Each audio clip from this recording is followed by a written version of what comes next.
Next વસ્તુ મેં જે સર્ચ કરી છે એ છે નાનકડી રિએક્ટ એપને એક્ઝામ્પલ સાથે સમજાવવા માટે. તો એણે એક્સપ્લેન કર્યું એક નાનકડીક દેશી સ્ટાઇલમાં કે મિની કાઉન્ટર કાઇન્ડ ઓફ વસ્તુ બનાવીએ. જે મિની રિએક્ટ એપ જ્યારે આપણે ક્રિએટ કરીએ છીએ ત્યારે એ ઓલરેડી આવતું જ હોય છે, બટ એમાં જસ્ટ પ્લસ હોય છે, એમાં એને માઇનસ સાથે બી એને સમજાવ્યું છે. સો મિની રિએક્ટ એપ છે કાઉન્ટર દેશી સ્ટાઇલમાં.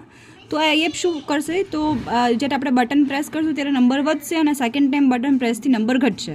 તો સ્ક્રીન છે એ આપમેળે અપડેટ થઈ જશે. તો એ કહે છે કે રિએક્ટ એપ તૈયાર હોવું જોઈએ ને જો તૈયાર ન હોય તો આ કમાન્ડ નાખવાની છે npx create react app અને પછી તમારી રિએક્ટ એપનું ફોલ્ડરનું નામ અને પછી ફોલ્ડરને સિલેક્ટ કરી નાખવાનું cd ફોલ્ડરના નામથી અને npm સ્ટાર્ટ કરો એટલે તમારી રિએક્ટ એપ તૈયાર થઈ જશે અને ચાલુ બી થઈ જશે.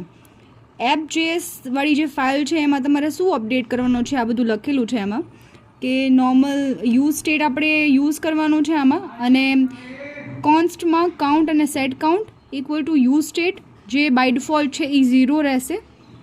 બાકી આ નોર્મલ યુઆઈ એણે લખેલી છે બટ મતલબ નંબર વધારવા માટે અને નંબર ઘટાડવા માટે.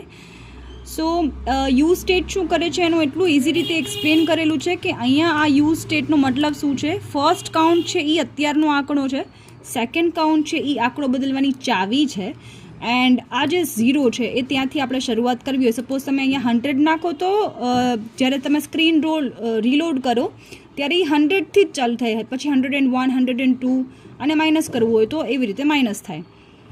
સો બટન ક્લિક થતાં શું થાય, તો ઓન ક્લિક માટે અહીંયા સેટ કાઉન્ટ એડ કરેલું છે અને આ એક નાનકડી એક એપ એને બહુ જ સરસ રીતે સમજાવી છે. Use state, event handling, UI auto update, function કોમ્પોનન્ટનો પાવર શું છે આ બધું જ એક નાનકડી એપમાં એને સમજાવી દીધું. તો તમને જો ગમ્યું હોય તો કહેજો. મને બહુ જ સરખી રીતે એકદમ એના નાના નાના કન્સેપ્ટ્સ બી સમજ આવે છે. Thank you for watching.